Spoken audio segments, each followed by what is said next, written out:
ago. Release Pastor Andrew Brunson now, or be prepared to face the consequences. Brunson was held in jail for nearly 2 years. President Trump is threatening sanctions. Ankara calls the threat unacceptable. This is NPR. Buy it, use it, break it, fix it, trash it, change it, mail, upgrade it, charge it, point it, zoom it, press it, snap it, work it, quick erase it, write it, cut it, paste it, save it, load it, check it, quick rewrite it, plug it, play it, burn it, rip it, drag it, drop it, zip, unzip it, lock it, fill it, call it, find it, view it, code it, jam, unlock it, surf it, scroll it, pause it, click it, cross it, crack it, switch, update it, name it, read it, tune it, print it, scan it, send it, fax, rename it, touch it, bring it, pay it, watch it, turn it, leave it, start, format it, technologic. Live from studios in South Hall on the beautiful campus of Jacksonville State University, it's the Hey Techies Show. Now, here are your hosts in chairs that should have been thrown out years ago, Michael, Bruce, and the Guru.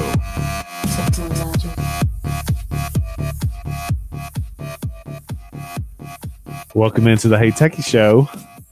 Bruce is back, baby. Really? Bruce is back. Beat y'all to it. Yeah, sorry I missed last week. Had some it's fine. Last minute things come up. I can't remember what it was. It feels like it was ages ago. Well, and 3 days this week have all ran together. Run together completely. Completely. So I guess me and Michael, we can just sit back and just let you run things tonight, right? Absolutely. Okay, I have a lot of good. talk. I have a lot. there's of no talk doubt. about. I mean, he could do a whole show with all that's in his head. And there's no question about that. It's just organizing. Hey, it all. Michael, we get the night off.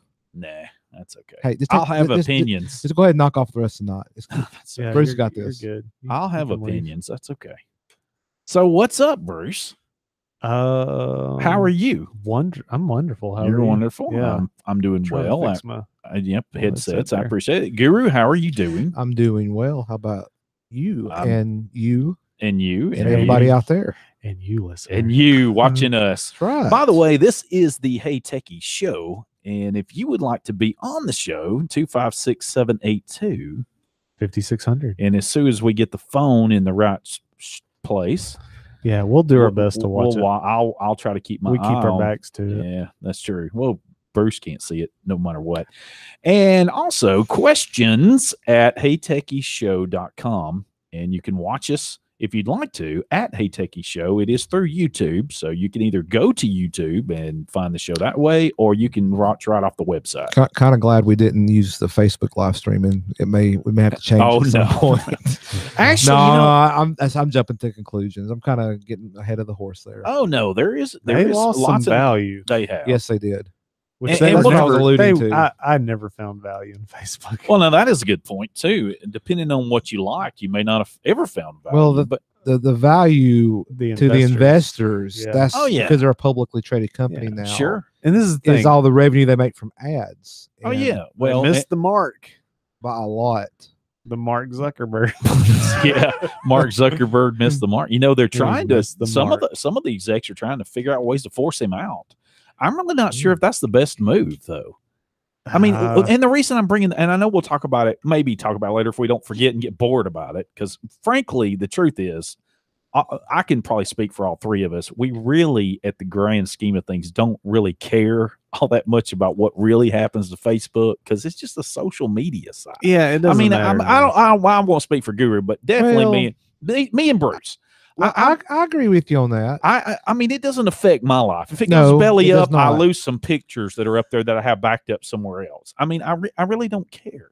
And I might lose a connection or two with some folks that I probably don't connect with all the time that I can't for distance and that kind of thing. But for the most part, it's not going to affect me. However, it probably will affect those who've invested heavily in it one way or the other. Yeah. And your 401k may have. That's true. It depends on what your 401k is What in. they're And doing, mine's yeah. probably been affected a little bit. A little bit. I They invested 1% of your. I have your no idea investments what they've into been. I don't really You look at lost it every 1%. day. Could, sure. Maybe.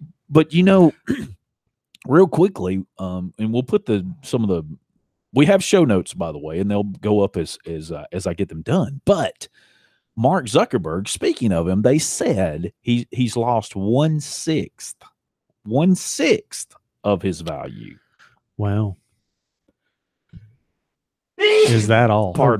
Well, that was the point that it was. I'm Saw something. sure he's crying all the way to the bank. It was $15 billion worth. Yes, but that would be like 1/6. But Still 15 billion no. with a B. They were making a comparison that for some execs, that's everything.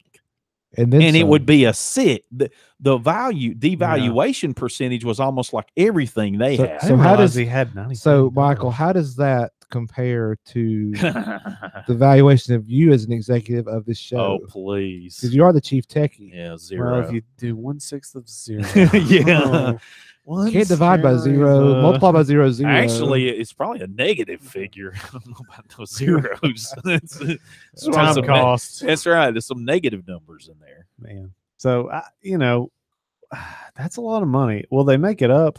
I don't know. Wait, how did he lose that much when they only lost, as a company, lost, what, 128 million? Yeah, but it's a percent. But see, it would be the percentage of whatever his stock was valued at, I guess, if you have that much stock. Yeah, but the have- company itself only lost. How did he lose more than the company? You get what I'm saying?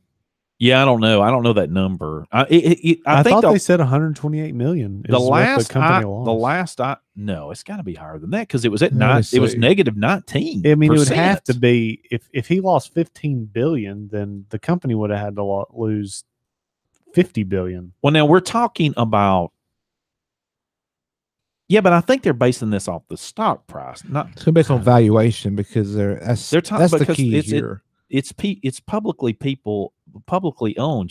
They own. Yeah, I So, understand that. I know you. It do. was valued at $217 a share at Yeah. the close of business on the 25th of July. Yeah, yesterday. Happy Yeah. birthday Yeah. to Bruce. Oh, thanks. And today at close of business, it was valued at 176 a share.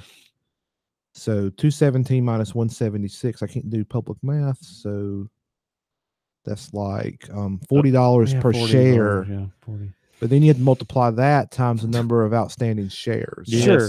Yeah. And I'm not sure that I don't have that number in front of me, but that's how you determine how much it lost. Yeah, and I'm Yeah, saying I know what Bruce is saying. they said that number would be $128 million. Really?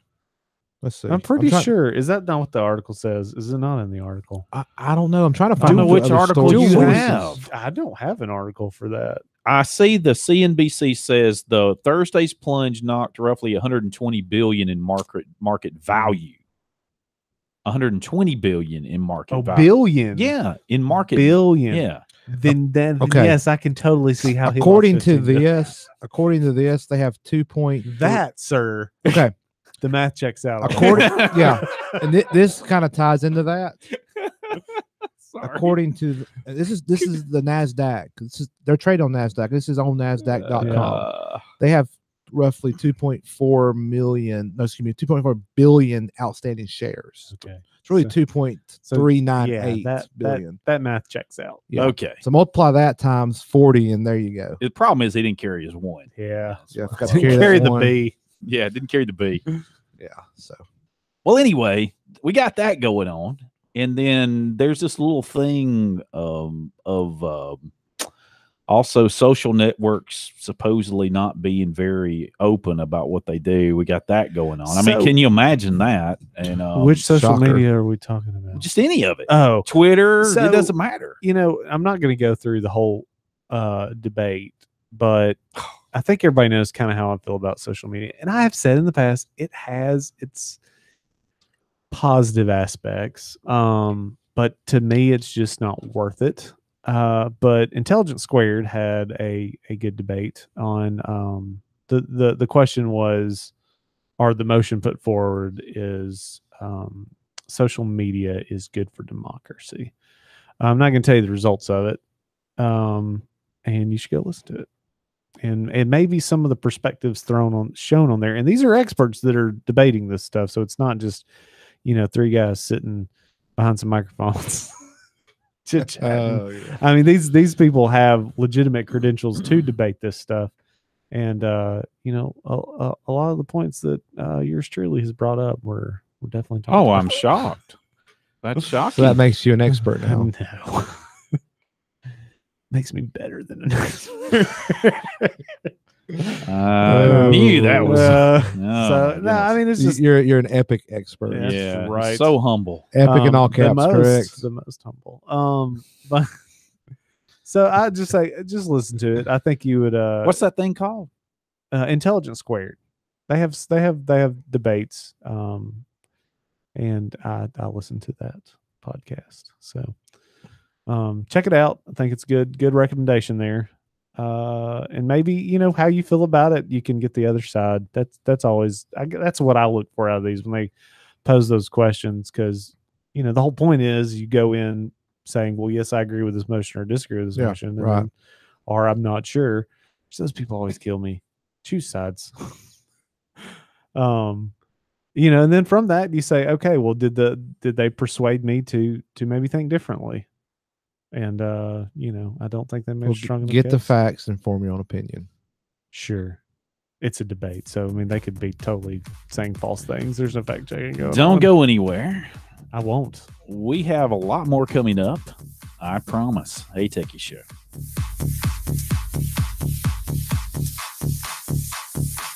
We're just getting started. Plenty more Hey Techies Show for your listening pleasure.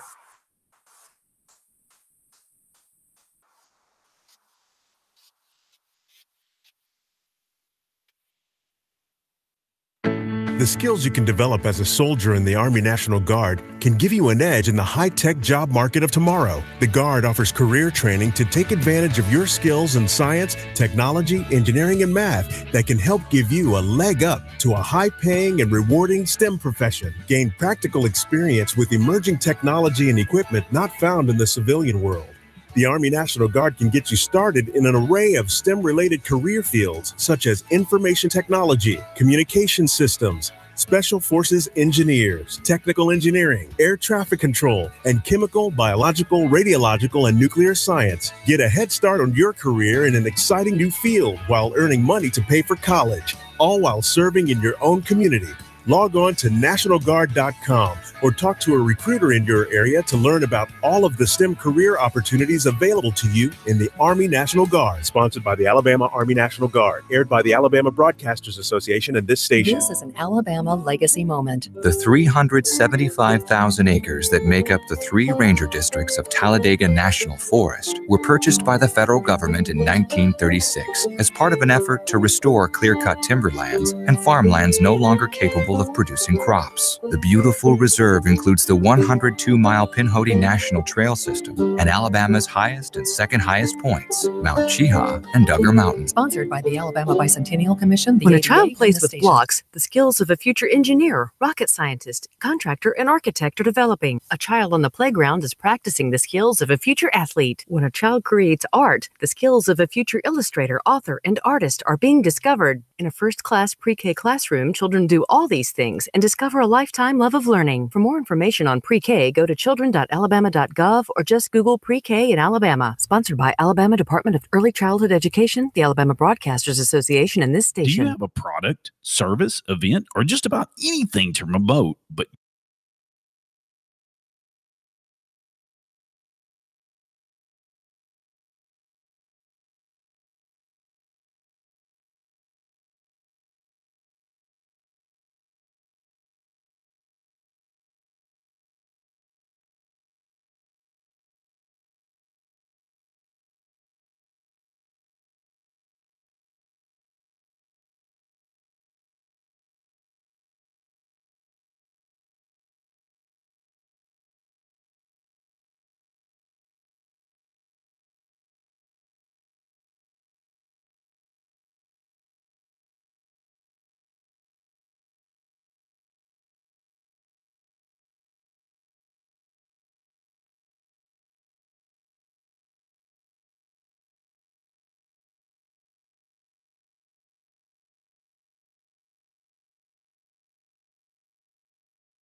Welcome back into the Hey Techies Show. By the way, if you want to call the show and be on the radio, that number is 256-782. 5600. And we did check. The number is working. Yeah. We did check it. We know we got a caller that's trying to call in. Yeah. So 256-782. So if you're out there, we would love to talk to you. 56. And not talk about whatever we didn't want to talk about. Yeah, absolutely. So anyway. And it's our longtime friend if he calls in. We discussed him a while back. I don't know if we discussed about him on there. I was like, we hadn't heard from old so-and-so in a while. So maybe we'll see. We're not going to reveal who it is till we get him on the air. No kidding. By the way, Bruce. Yes. I ran across an article that I was stumped on because I did not know this. It's from Krebs on Security. Yeah, I like old Krebs. He says he reports that LifeLock has a bug that has exposed millions of customers to their email addresses. So we were talking about this before the show, and this wasn't the news to me. No, the news to me was down in the article. It says security firm Symantec, which acquired LifeLock in November 2016 for $2.3 billion. Miss this? I've heard of it. Yeah, maybe we knew, but it didn't even ring a bell whenever I was like, wait, I knew. I was like, maybe I didn't. I mean, this is almost. This is almost shocking. To this me. is almost as shocking as me finding out that Stormy Daniels was married. Who? You know the. I don't. I have no idea either. Jeez, I know who you're talking about. He's just trying. I really don't. Every time they say that name, though, I'm like, who? Oh, yeah, that person. Well, anyway, I was just being facetious. Trump. Yeah, but anyway, listen. Allegedly, I know on tape. Okay, paid some money. Well, right. That's who. Yeah, that's who we're talking. But that wasn't it. Anyway, my joke's gone because nobody laughed, and it's important now. Well, anyway, I did not realize that was the shocker to me at all. No, right? It is. Wait, what? Symantec owns LifeLock? Wow. I'm still want to double check on this, but Krebs usually got his stuff. Oh, I think he's all right on it. He's sharp, but it just was bizarre to me. Yeah. But now, like he points out that now they can target these individuals. Here's the thing. They give a picture, and I hope I can explain this good enough, but basically this was an unsubscribe feature. Yeah, it's not ringing.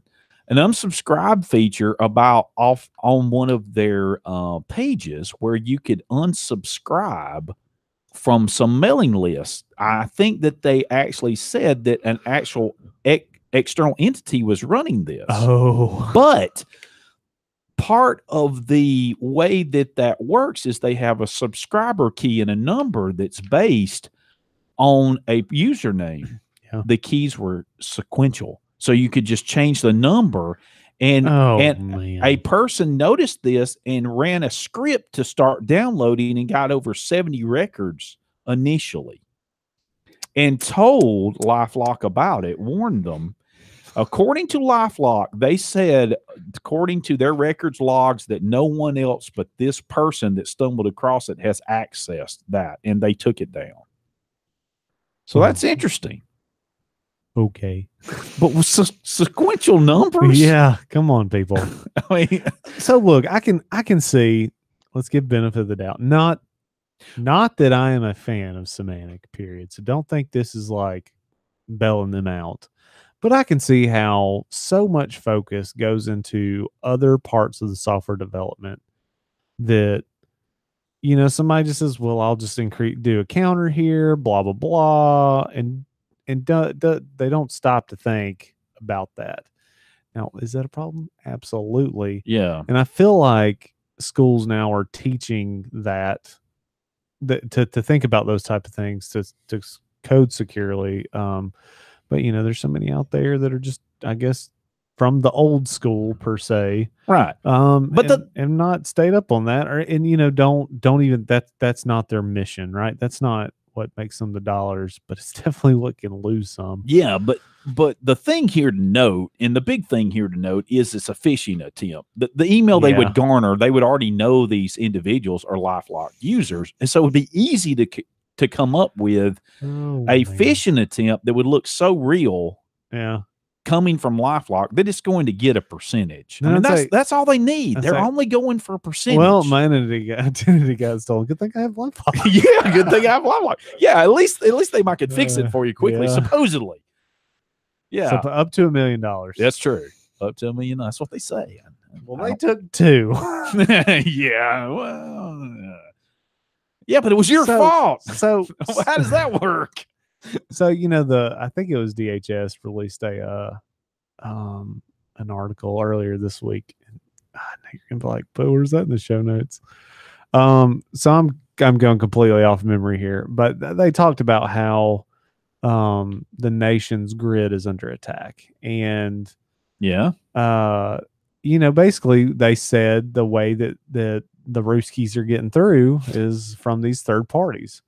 Okay. And that's a perfect example, another perfect example where you have a third party managing something for you, and that's your downfall. It has nothing you did, except for not keep your thumb on that third party and evaluate their methods and security practices. I mean, that's definitely part of your risk assessment, should be, before contracting with a third party. And then maintaining that, it's getting to the point where we're just going to have to hire people to develop this internally and keep it all internal. Maybe, of course, then the business people jump in. They say, well, what's our risk? What's they do a risk evaluation, say, well, we'll take the risk and just go with the cheaper option than hiring these people. It's a gamble. Or they're getting money back. It's a gamble from that company to do this. Because I see what you're saying. Because they're getting data trove.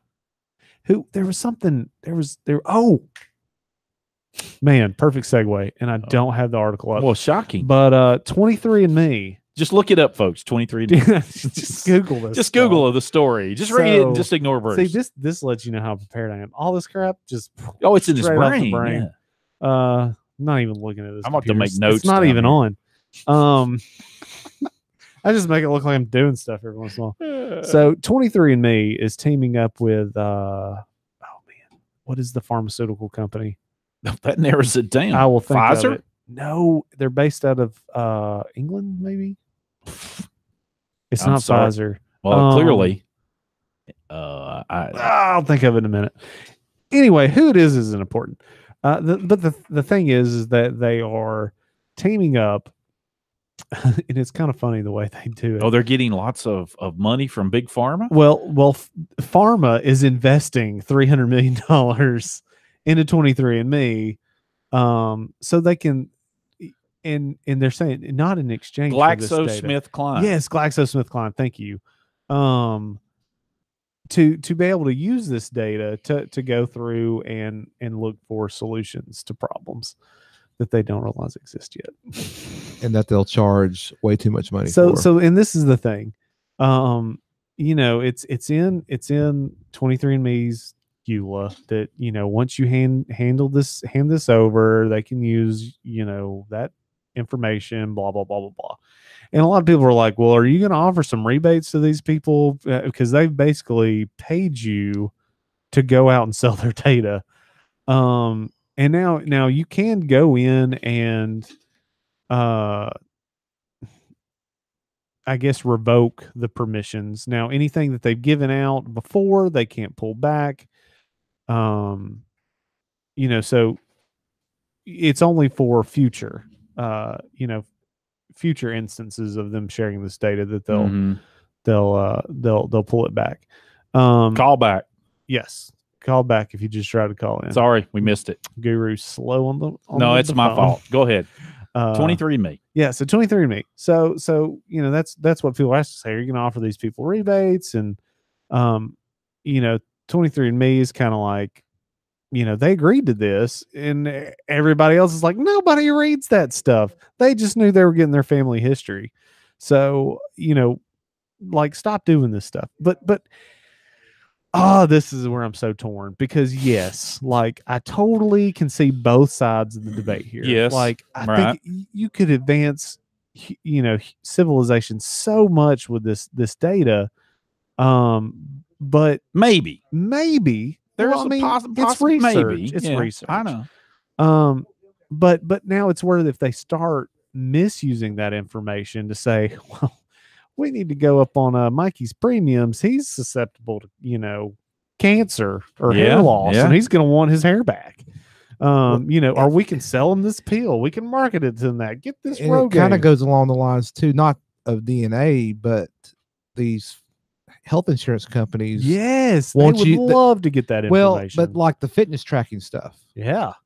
I refuse to do that. Yeah. It's my business if I use fitness tracking stuff. Yeah. I'm not going to share that. Yeah. Anyway, we got a call. Okay. All right. I mean, you're like shocked. Is it? Well, we are. I can't tell you the last time we've had one. It's long-time listener Daniel. Oh. Daniel. Hello, guys. Hey. Hey, Daniel. How are you doing? I'm doing good. I haven't talked to my friends in a little while, so I was driving and I turned on 91.9, and there you were. So you're driving around the area? Yeah, I was driving in Anniston. Okay. I was going to go to the Longhorn and get a steak. Hey, there we go, nice. man. Yeah, pretty good. But I heard you talk. I heard you talking about the 23andMe. I actually did that about maybe a year ago. Yeah. Because I wanted to know more about ancestry and maybe some genetic problems that I might have. And have you guys ever done it yourself? Some of my family members have it, and I was really close. I have not personally. One of my family members has done the ancestry DNA. Yeah, because they're trying, for the ancestry piece only. Well, what I did is I thought I would be smart, and I did both, just to see how close. Yeah, they coincided. So I did ancestry, and then 2 weeks later, and they send you in the swab. Yeah, swab your mouth. And then you send it in, and it takes 2 to 3 weeks. And but they sent back, and surprisingly, it was very similar. Now the ancestry will tell you, 2,000 people have your same genetic makeup or something like that. Okay. But now 23andMe gives you details like you're more prone for lactose intolerance. Okay. Or perhaps you're more prone for this ailment or disease. Maybe you have a vitamin C deficiency in your genetics. Or iron. You're more prone to iron deficiency. So it tells you an actual lot of things. And I am actually lactose intolerant from birth. So it was a true thing, So I thought it would be a scam, or maybe just a way to make clones of Daniel. but surprisingly, it was pretty accurate. So I guess it was worth the money. It served no purpose except for me to know more about myself than I probably. How do you feel about them potentially selling off your data? I mean, I think there are so much things in the world right now that, you browse internet data, they get your browsing history, you browse for pretty dress. Next day, you have pretty dress recommendations on eBay, you research anything. And then, you think about, you go into Anniston Mall and they have a shiny new motorcycle that you want, and they say, hey, fill this out and give you a chance for a motorcycle. And then you do it, and then a week later you're getting 30 calls a day from people trying to get you to buy stuff. So I don't know. I think it's powerful the course, and I think people want more from you always than you're willing to give. But I think if this is their desire, then surely more people will not want to take part if they require you to do this. If you give me your DNA, then you're allowing me to do this. I think it's a bad idea, and it's I think it's a real bad play on liberty, and and people's, just basic human rights. You shouldn't have to fear that someone's going to take your genetic makeup or your info and do anything with it. It's kind of scary, really. Now, let me ask this question, Daniel. Yes. By the way, appreciate for calling. Thank you so much. Always. Did you get information back maybe where your descendants were from, or is this more just medical history? No, it showed Eastern Europe, of course. Okay. Eastern Europe. So it gives you percentage Right. of where. So I don't know. I think it was like 70%, because we have Romanian, Slovakian. Yeah, you don't have to be specific. I was just curious. Yeah. So we have a lot of Eastern European descent, but I also had some Greek. Like Greek sex stuff, which I know nobody in my family has Greek ancestry. So that was it. So it could have been hundreds of years ago. And of course, in Eastern Europe, it's a big melting pot of lots of cultures. There are people from Italy go there, everywhere, Germany, Austria. But it gives you percent. So in America, you might not know who your great grandfather was. You don't know where he came from. Right. So everyone might assume it. We came from Ireland or Germany or England. You might be surprised. And or if people think, I'm in need. I have a good friend who did it, and he told me all his life, I have Native American ancestry. And my great grandmother was a Native American.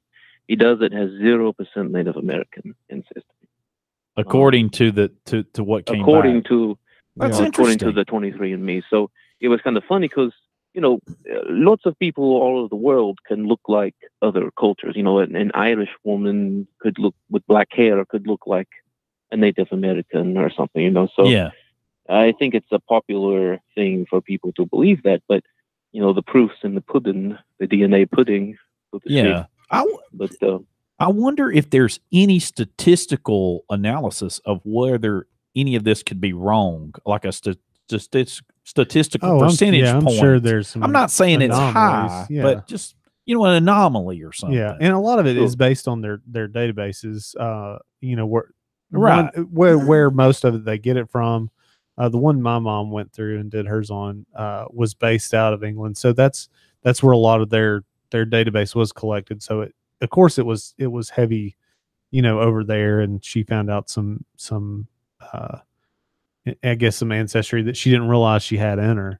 But of course, then it didn't show any Native American, which she knows she has. Yeah, see, that's what I was getting at, because I'm wondering there might not be a lot of records kept on the No. I know it's DNA. They definitely do comparisons. Yes, but I think. Go ahead, Daniel. Oh, sorry, I didn't mean to. No, you're good. No, you're good. Well, I was going to say, if I remember correctly, I think they do like your phenotype or your genotype. They have they take certain groups all over the world and they have that base DNA, and then they take everyone else's and match that to that. So that's great. If my particular DNA didn't match for that, then I would have the 0%. But I think I even had like 1 or 2% African DNA. It could be northern Africa.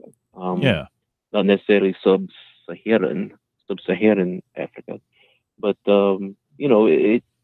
And I'm sure I think they might have said there's a certain percentage, but pretty sure it's all based on a baseline of certain people from certain areas, who fit those cultural or anthropological areas.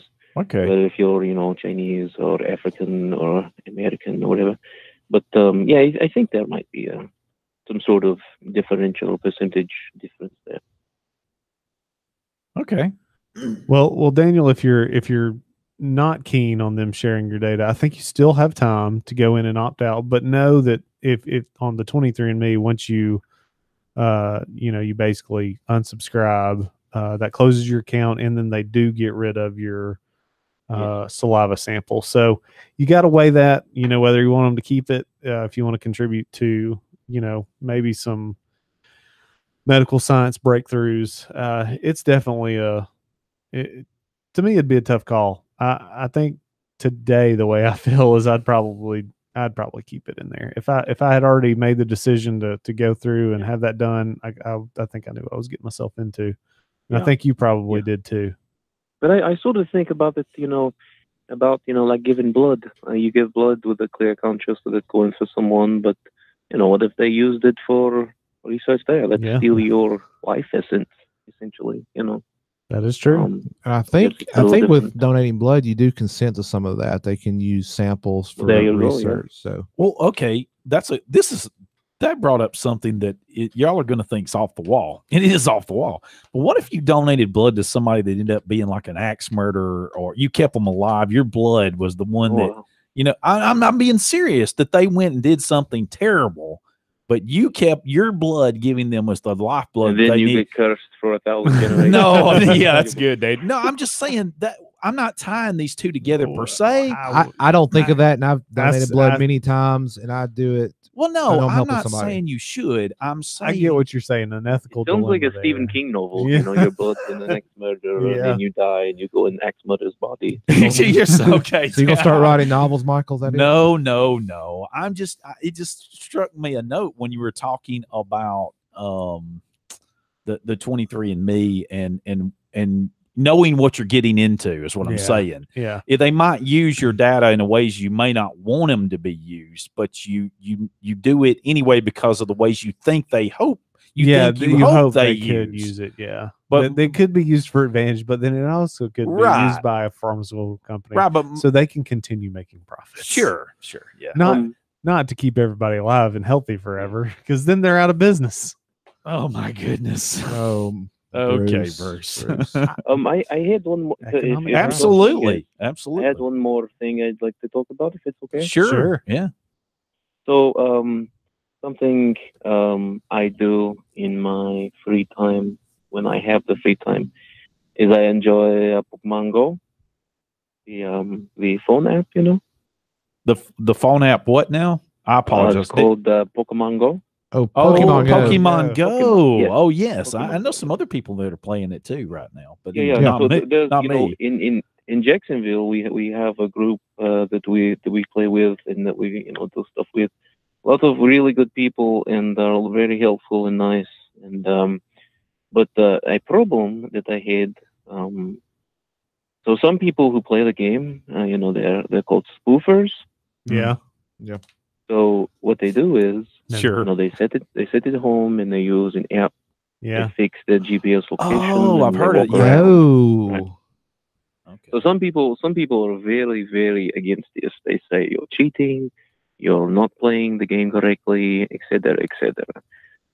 But then other people are like, hey, I work all day. I don't necessarily want to walk 5 miles, in the rural areas. They don't have good Pokemon. So you have to go to the square or somewhere in Anniston, and you don't want to do that. So they'll just, in their beds or their bedrooms and catch Pokemon that way. So I just wanted to, that was maybe the first part of the thing, but I spoofed for a little while. And I'm not ashamed to admit it. But right here on the Hey Techie Show, I call her admits to spoofing. All millions of people in the air. And but Android, maybe last year, actually introduced the security update through Marshmallow. Right. And this is why this is revolving back to, I guess, technology maybe. But it's where you can't really fake your GPS anymore. Now you can still if you root your phone. There's some ways, but it's definitely not as easy as it once was. I think we talked about this when this happened. But anyway, go ahead. And then people with iPhones are still a little more easier. They're able to do it a little easier. So it's weird to me that. And at the time, there was a big, I don't want to say fuss. I mean, there's more important things in the world. But at the time, it was a big thing with Pokemon Go. People would go take gyms from people that weren't even there. They would, get Pokemon. And then right after that, and Android introduced a security update, I think with Marshmallow, and now you can't do it. You can download the apps, but you can't move, and you're at risk of getting banned. So I guess my big question is: do you think it's I don't want to say right. Do you think that companies and entities like Verizon, Android, and iOS OS should have the ability to do stuff like that, to force you to not be able to do things like that? Well, I'll say back when I played Pokemon Go, I spoofed. I knew it was coming. I was waiting. That's two admits of spoofing. Absolutely spoofed. And part of the reason was just availability of gyms and availability of people around you. I mean, a lot of places that I was at, there was nothing there. And I was like, man, I wonder what New York looks like. And it was happening. Yeah. Man, it was happening. So I went to Australia. Yeah. Yeah, I mean, I think I went to Sydney and Tokyo. I went to like really big places. I was like, let's see what is out there. Like, what am I missing? Because I'm not a world traveler. It wasn't more about the get my steps in and all that. But I've not played it, and I've not tried to spoof anything since 8.0. And I'll have to try that. And should they? So, I guess the better articulated is like, so what if I didn't even play Pokemon? What if I wanted to just maybe take my GPS and go look at places or go to other parts of the world or something? I don't know. No, I get what you're saying. And I mean, there's a lot of apps that rely on geofencing technology to certain features may be unlocked or available if you're within a certain area, so the spoofing would apply in that case. And I guess in a way they're not. They are making it more difficult. But I mean, you like you said, you can root your phone and then you can do whatever you want. But you have a risk of sure you have. So that's really, I guess, the ban on that's Pokemon Go's stance. That's a rule of the game that they're. I guess it's kind of like when you play Monopoly, except you're playing it with the world and there's no house rules. It's dealers rules. And anytime you're playing, it's basically it's a service. It's a game, but it's a service because of how it's structured. I've never played it, but just as a casual observer. But that's a rule or a term of use, and if they catch you breaking the rules, I mean, they have the right to ban you. I mean, they make the rules. It's their world. Yeah, they make the game. I guess you could always go make something else. Make Daniel's version of Pokemon Go and call it Daniel Go or something. Well, you'd be. Everybody's I'm sure they would be ready to sue. But no, I mean, should they be able to? Well, you're on their device. Well, no, you bought the device. Well, but still, you're on their network. Their technology. Well, I'm not on their GPS network. Yeah, I can have GPS without even having Verizon service. Yeah, I know that. I get so that's should they be? I mean, there's a lot of other reasons I think they're trying to restrict that, and a lot of that's based on security and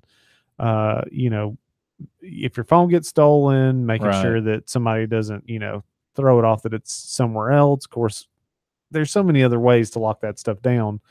And I guess some of it too is from a reliability standpoint. Well, and I guess too, I have a few, I come from a part of the world where the entities or government knowing more about you is a very bad thing. Yeah. The more people know about you, as far as, I leave that up to imagination, but, to me, when people, I guess, take away, quote unquote, a liberty, an ability to do something like that, where, if you don't want, if you want to fake a GPS or something, well, you should be able to. You shouldn't, somebody shouldn't be able to circumvent that, Yeah. Whether if it be, a police entity or a government entity or a corporate entity, And I mean, I guess that's where I'm wondering if you just used a VPN, I'll have to, man. I'm gonna have to put Pokemon Go back on my phone and play It around. just determines. It depends on how they're determining your location. Yeah, but if it's on an app, I mean, you figure they'll be using the GPS of the device. Most likely.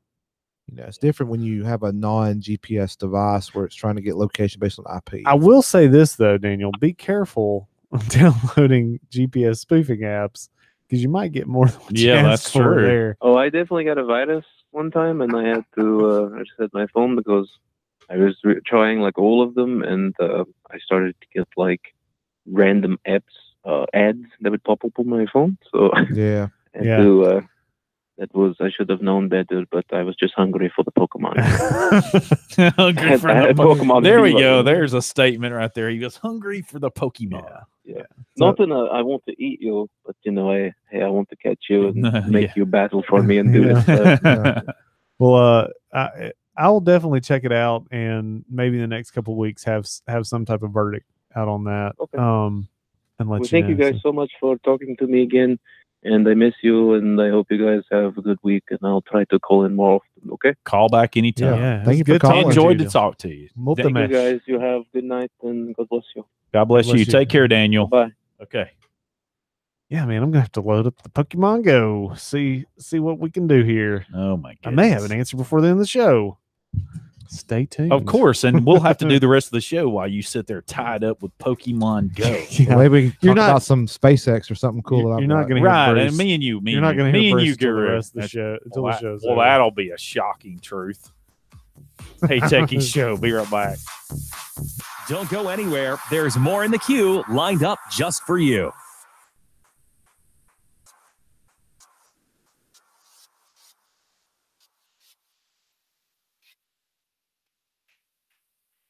An Alabama legacy moment.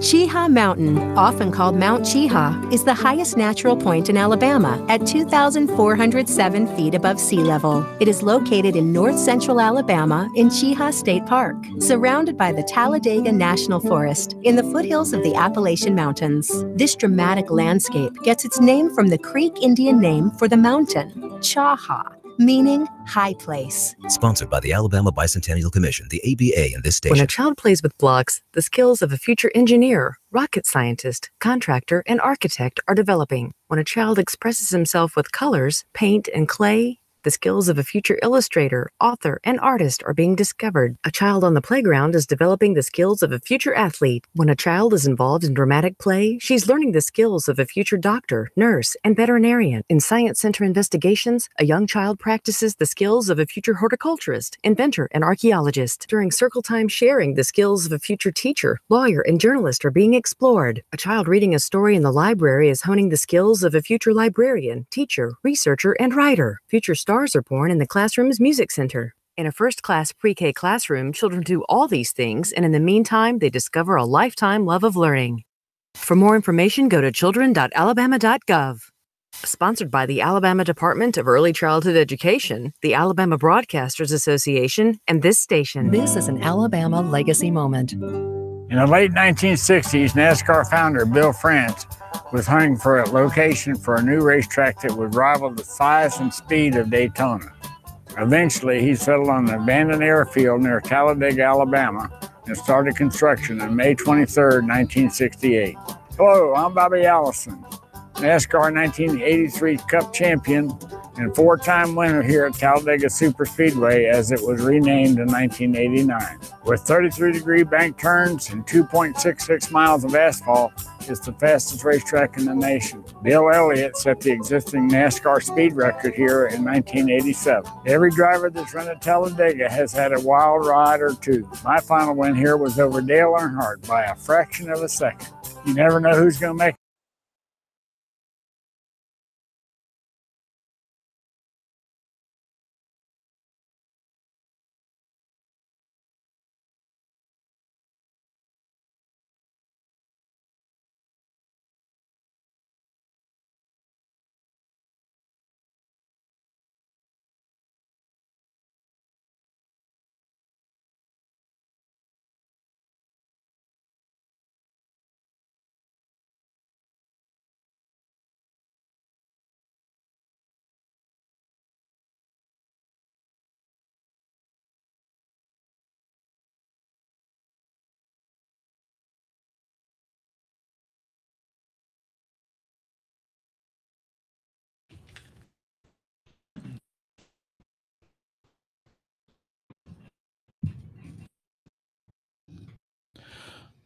Well, welcome back in.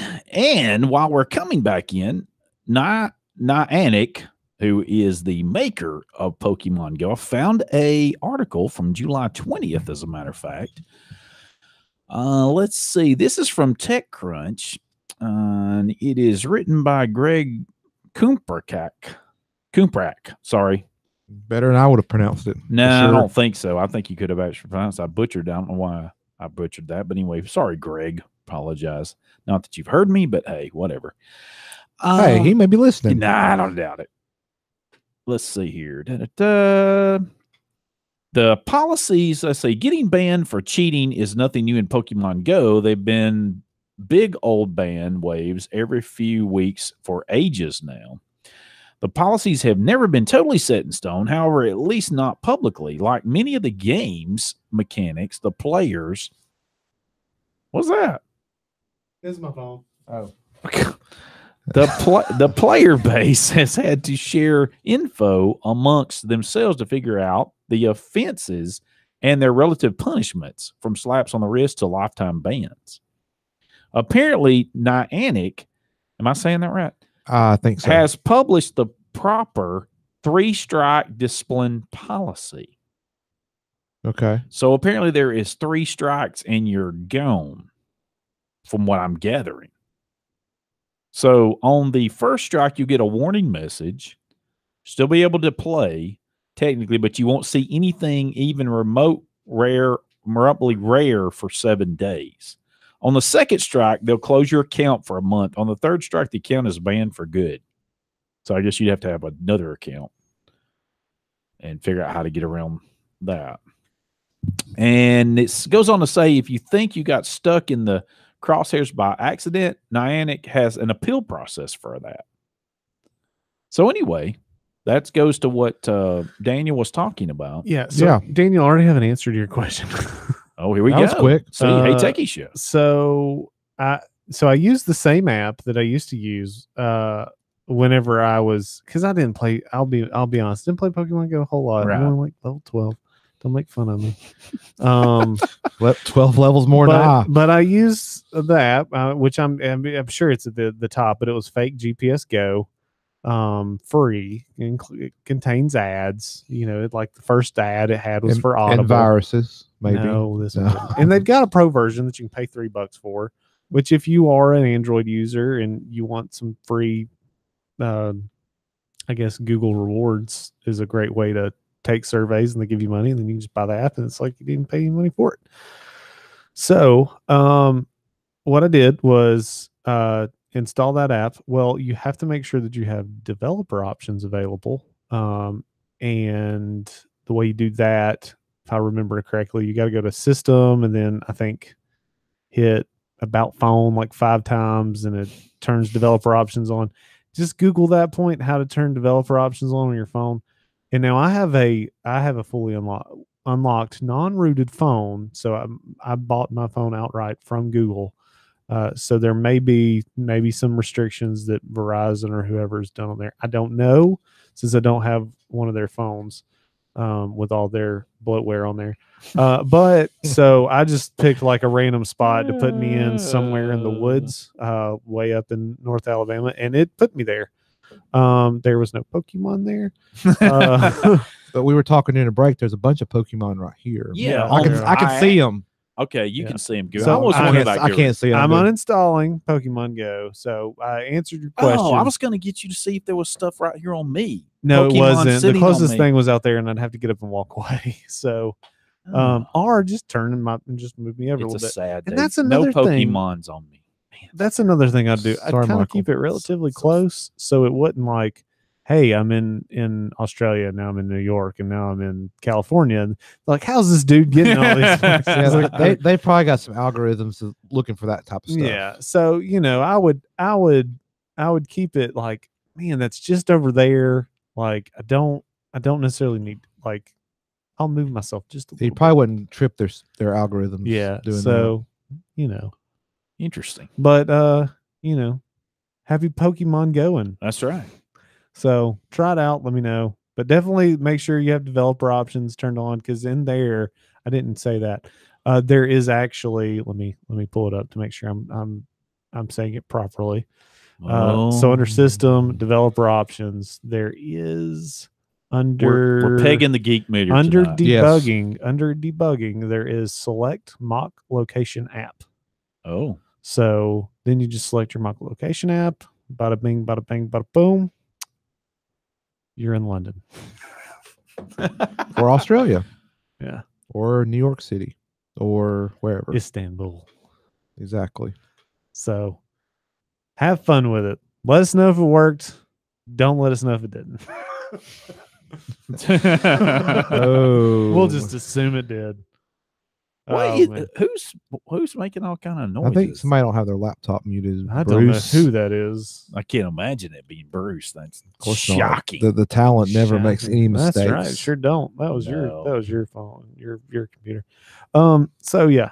All that we got on to Pokemon Go from DNA. Great.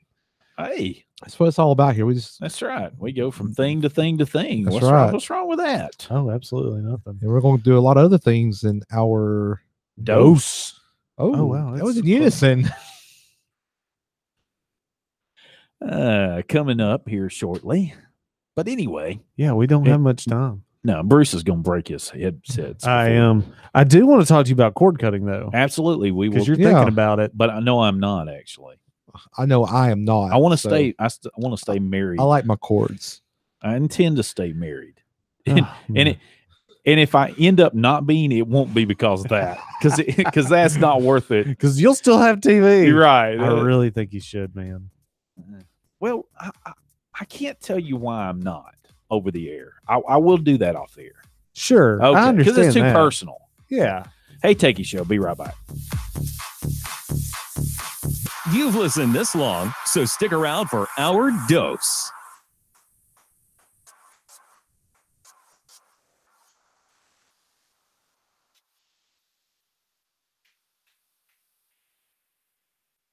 Live from NPR News in Washington, I'm Barbara Klein. The government says some 1,400 children are back with their parents after being separated from them at the U.S.-Mexico border in a crackdown on illegal crossings. Nearly 400 other kids have been released into, quote, appropriate circumstances. The Trump administration released the numbers today, saying it's met a court-imposed reunification deadline. But ACLU attorney Lee Gallant disagrees. The government is claiming that they're going to meet the deadline, but that's only because they defined the class of eligible individuals as only those they could reunite. Among other things, there are 400 plus parents who have been deported without their kids. Until we can locate all those parents and try and reunify them, the government won't have come close to reunifying all the children that need to be reunified. The ACLU will be back in court tomorrow. French President Emmanuel Macron isn't buying the trade deal struck between President Trump and the European Commission president yesterday. From Paris, Jake Saganero reports Macron is pushing for more concessions on aluminum and steel tariffs. It was surprising that Trump and EU Commission President Jean-Claude Juncker found a compromise on trade tariffs, especially for Spain and France. During their meeting in Madrid, both French President Emmanuel Macron and Spain's Prime Minister Pedro Sanchez said they needed clarification on the new agreement between the EU and the US. Macron said he wants to see more cuts made on steel and aluminum tariffs. The French president said a fair trade deal can only be made on a reciprocal basis without threat, and he didn't want to enter into a collective agreement. Macron's stance on the new EU-US deal is a departure from his typical rhetoric that Europe is stronger as a confederation. For NPR News, I'm Jake Saganero in Paris. Some 3,700 crews are battling a wildfire near California's Yosemite National Park that's been burning for 2 weeks. More than 67 square miles are scorched. 3,000 people have been forced from their homes. But Bob Moffett of Capital Public Radio reports firefighters may be catching a break. Although the fire is burning south towards the Lush Meadows area, it's doing so slowly and downhill, which is the opposite direction fires typically like to burn. Public Information Officer Jadina Hull says work is underway at the bottom of the hill along 3 roads to stop any further progress. Dara, Triangle, and Westfall are going to be used as a natural fuel break along with bulldozers to widen the fuel break to make it a little bit more secure. So when the fire does move down, that it reduces the chance of getting any spots across it. The northern flank of the fire burning near Yosemite has been relatively calm, though 100-degree temperatures this week could change that. For NPR News, I'm Bob Moffett in Sacramento. This is NPR. Technologic.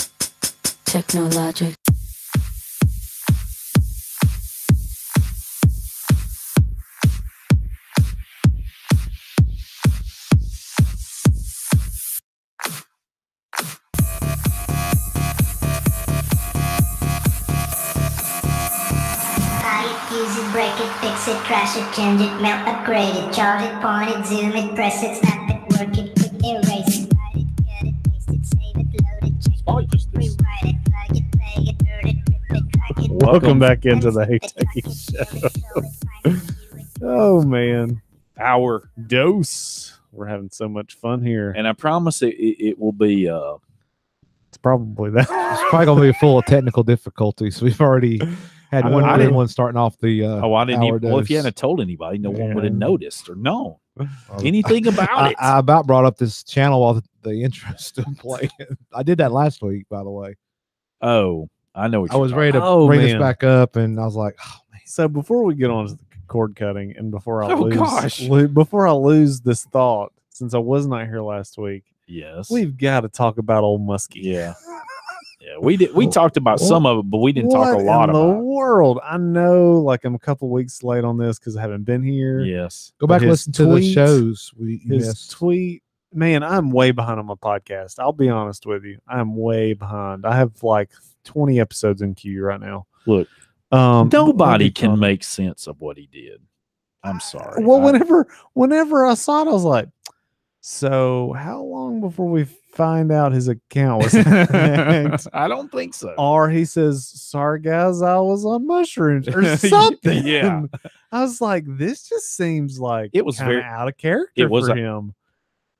To say that, like that is extreme. It caught me off guard. Sure, he's egotistical. Yeah, but it really it was bizarre. It was bizarre. But now it is true that he does not like his things mocked. Meaning he does not like his products. Yeah, I would at all. He does not take it well. I guess I can, and I can understand why. Well, yeah, he puts himself into them. He thinks, it's a piece of him. No, I get that. I do get it, but I'm just saying he does not. I will say him going out there, like, everybody knows what we're talking about. Surely, unless you're under a rock. So I will say I'm kind of between opinions on, I think. I want to think his heart was in the right place building this thing, but was it truly just a publicity stunt? Like, well, that's what some are saying, but why would he need that? That's what I didn't understand. I still don't understand. He's got SpaceX. He had the communication between the. But why would he need a publicity stunt? Who doesn't know him? Yeah, who does? Yeah, you're right. Why would that's what I don't get. I don't get. So then maybe that makes more of a case why it wasn't. Well, I wonder. Well, truly was like, man, I will give whatever I can to help with this. Okay, if it wasn't, which is fine. He made it one. I sort of leaned it. It backfired badly. I don't want anybody to really know about this. It's almost like, oh, wait a minute. Let's create a bad PR. Yeah. We don't have enough bad PR. Let's create bad PR. I felt like he's like, let me take all these companies that I've started and that are doing great things and have a lot of people's lives that depend on this. Yeah, that's true too. And then I'm just going to flush them down the toilet. Yeah, crumple it up. Flush in the toilet. It's just it was bizarre. Throw it down a cave. I gotta tell you, when I saw it, I was like, what?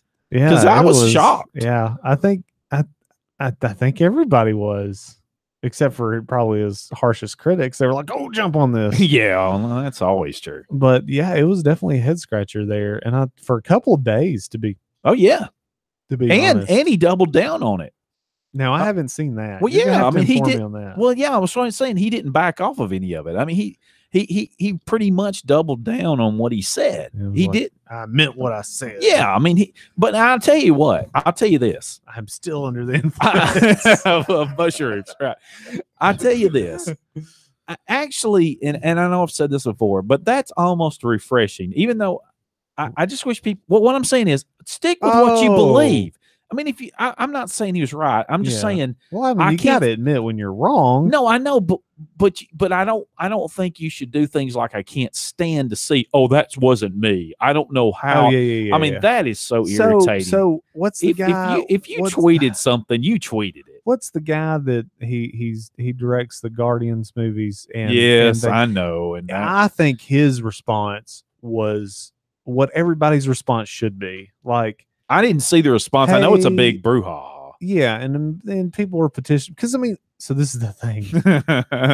This is the thing. Here we go. Disney. Should we talk about maybe some stuff you've said and done over the past 50 or 60 years that you probably aren't, very proud of, that you would have to fire yourself for? Understand that if it's something somebody said 10 years ago, that people do. They do grow. They do change. Their opinions change. Lord, we have a president whose opinion changes mid-sentence. You can't deny that. Sometimes. And a president who will tweet at a moment's notice. And I mean, just think about this from the people like the media that try to follow this. Just random thought here. Go ahead. But they're like, I mean, just imagine every time President Trump tweets, these people that are in the business, their occupation is to follow what's happening in the world. That they work in journalism. Oh yeah. I mean, it's like, for every, it's just, I can imagine. Let's get off the politics. Anyway, that's just a side But there. quit trying to crucify people, and sure, call them out and say, hey, do you still feel this same way about what you said? And if they do, they do. If they don't, they don't. And you got to take their word for it. Right? Well, I mean, you don't have to take their word for it. I mean, well, okay, sure. I mean, But it goes back to you need to respect everybody for assume the positive is what I'm saying. Yeah, that's true. And I know what you're saying. The world would be a better place. But don't sit there and be like, well, I don't like you because I don't agree with that. Share a Coke. That's right. Share a Coke. Oh, here we go. Nobody remembers that ad campaign? Yeah. I remember that. Yeah. Yes. I tried to share a Coke with somebody in this room last week and hey, tried to get them one. They're like, no thanks, I don't want one. I didn't want one. I just didn't want a Coke. Is want that a Coke. Okay? I try not to drink many of them. I got offended. He's more of a Dr. Pepper man. No, got whatever you want. That is way too syrupy. I take Dr. Pepper and peanuts. I got offended by that. No, I'm just kidding. Please. Just kidding. Let's hope you. Speaking of Elon Musk and all things, Muskie. Where was it at? Which, by the way, that guy was the director, right?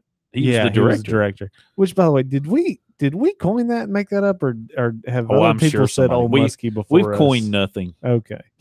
I feel like that we can't even afford to coin. Never mind. I can't pull it up because I feel like that's original of this show. What company is it? Washington Post. What's the story about? It's Wall Street Journal. I read this thing. Well, what's the story about? It's about Tesla, and they're asking suppliers. Yeah, I've got. I think I've got. I got an Engadget article. Yeah, here's a different one. I did read that headline. Tesla's asking suppliers for money back. Yeah, and this article from Engadget is saying that's a risky move, and I have to agree with that. So we talked last week because I know Bruce wasn't here, but Bruce, since you didn't listen to the podcast, yet last week we covered where a bunch of people had canceled orders on the Model 3. Yeah, I think they had like was it a 20%? 24%. Yeah, 20. Man, I'm so close on these numbers. And like, if you went to Tesla's site and tried to order a Model 3, like if you wanted the base model, the $38,000 opening price for that, sure, it was going to be sometime in 2019 before you would get it. But if you bought a more expensive model, they could have it in as early as a few weeks. Sure. So, and we were discussing like, I wonder if a lot of those that canceled the order had wanted the base model, and they were not getting them. Let's So they said bye. let's get into some conspiracy. But let me talk about this article, then we can talk about that later. All right. Yes, but so let's see. This is not the article I read, so I'm not really prepared. Well, this is more editorial. My goodness. My conversation, my whole thing I was going to bring up was so much more interesting than I've not read this one. While you're looking for that, if I was Ford or Chrysler or GM, one of the big automakers, I think in giving their storied past, the thing with the windshield wiper is a perfect example. Corporate espionage happens in the auto industry, like there's no doubt about it. And sabotage. Yeah. Corporate sabotage. So I would not doubt, and not that I'm saying poor little Tesla, but I wouldn't doubt if I was Ford, I was like, you know what? I'm going to boost their numbers and then pull out at the last minute. I'm going to order 10,000 of these vehicles and then cancel them, because then that will be money that they were counting that now they don't have to kind of hurt them. And those deposits were refundable too. Yep. So they, hey, Ford. So it was capital, but it was also that, it was until they delivered on you, and it was capital for Tesla, but it's also a liability in their books until they deliver a car. Until they deliver it. So basically, this is an article from Electrek. Yeah, Electrek. Yeah, I was going to tell you. And it refers to the Wall Street Journal's report that the Tesla had contacted suppliers to ask for price reductions for parts in the Model 3 program. Here's a quote from the Wall Street Journal. The Silicon Valley Electric Car Company said it was asking its suppliers for cash back to help make it profitable. Help it become profitable, excuse me. According to a memo reviewed by the Wall Street Journal that was sent to a supplier last week. Tesla requested the supplier return what it calls a meaningful amount of money of its payments since 2016, according to the memo. Return money from 20. I'm just trying to figure out, is it money like they put down on parts, I would think. Future parts that they haven't produced yet, or they're asking for just... Well, it's the way it makes it sound. Yeah, maybe a better price on those parts they have not yet received. But Right. of course, Tesla's declined to comment on the report, but they said that it's part of their normal procurement negotiations. So it's probably money they outlaid up front, deposits on components. I'm sure Walmart does the same thing. They probably do, but back to like last week with the 24% drop in people canceling their orders for the Model 3, and now Tesla is now asking for, they're negotiating lower prices. Are these related? Is there something else among the horizon? That sounds stupid, but anyway, up on the horizon for Tesla. Is Tesla's better days ahead, or the better days in the past? I don't think it's over by any stretch. No. But however, I'm going to I know surprising here, I'm going to detour a little bit from what Bruce was saying. I don't really know that this is a big conspiracy with these people dropping their Tesla order. I just can't buy into that. Many people could be directed by, say, GM or Ford. Different people. How could you direct that many different people? They're not real people. But I will say, I will say, Twitter accounts ordering a Tesla. I was gonna say, so they pulled a Walt Disney and just bought a bunch of stuff under fictional names. Exactly. What I was gonna say though is probably what his little escapade, on Twitter, that probably had a lot to do with this. Well, see, that's what I'm wondering about. I'm not supporting this guy. Okay, so that is the theory. That's what I think happened. To be honest, it's a very possible theory. But I definitely think Ford's a possible theory. Not for all of them, but for a portion. No, I don't. Sure. Okay, all right. Like I said, I'm not ruling it out. Ford, I just if don't. you didn't do it, good on you. If not, or if you did do it, then it's as expected. Don't think we covered this. You're still Ford, but this. I'm picking on Ford. This is back to the article. This is mentioned too that last month Tesla started laying off about 9% of its workforce as it restructured the company. So this is maybe part of trying to restructure.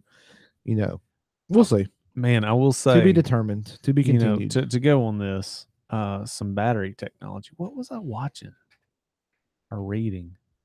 But man, there's some exciting battery technology out there, not far from us. Yeah, and I've said that they've got to get the battery technology Yeah, better. that I've seen some really cool lithium-ion technology coming. So stay with us. Hey, take a show. Be right back. No representation is made that the opinions of hosts here are better than those of the average tech show, but we think so.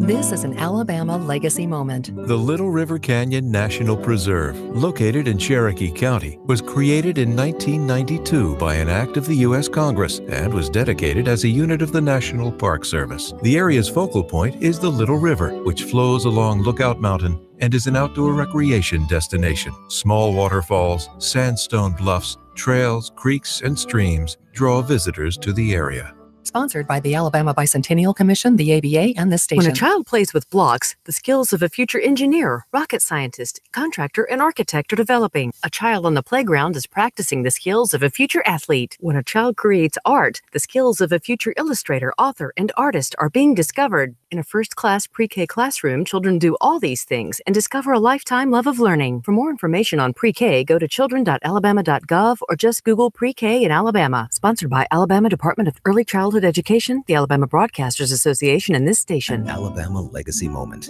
Birmingham native Erskine Hawkins was a prominent African-American trumpeter, bandleader, and composer during the big band era of the 1930s and 40s. His Erskine Hawkins Orchestra was a popular dance band in New York City, and with it he recorded the hit Tuxedo Junction, about a streetcar intersection on the Ensley-Fairfield line that was a center of nightlife for African Americans. Hawkins is a member of the Alabama Music and the Alabama Jazz Halls of Fame. Sponsored by the Alabama Bicentennial Commission, the ABA, and this station.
Oh, what was it? Oh, it was on Nova. Welcome.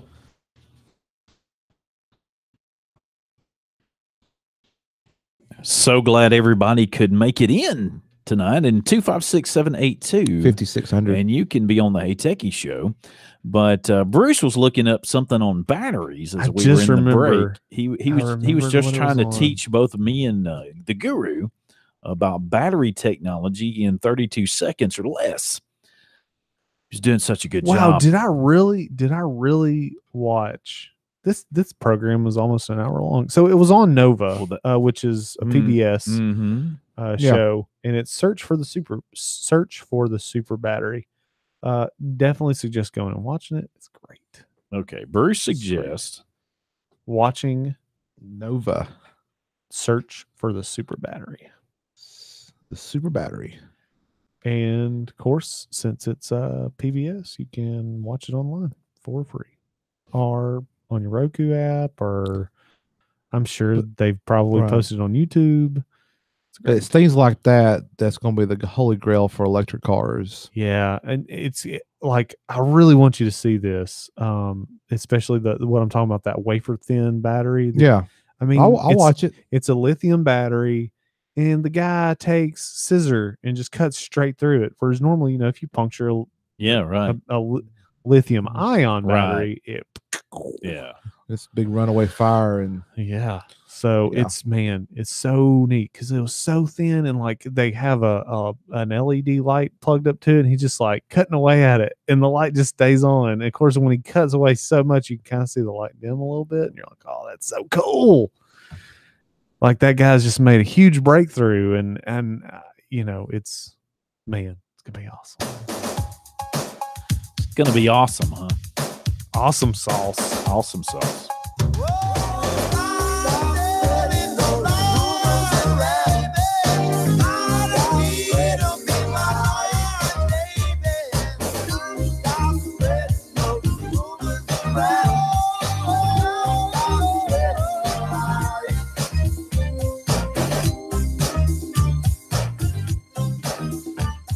Which, if you do go watch that, starts around the 30-minute mark. Okay. I have to check it out. So I got one rumor. I don't know if any of you have one or you want to start one, Bruce, but I can start some. Let me ask you all a question before we go into this. So when you charge your device, like your phone will say, yeah, do you typically use the charger that comes shipped with the device? Yes. Always. Yes. Or do you have? Yeah, because I only have one that does USB-C. So mine's USB-C totally. Yes, and kinda. But do you have some other like chargers like I'll talk about myself, like I keep one in the car. Sure. I keep one at work. I keep one usually in my bag.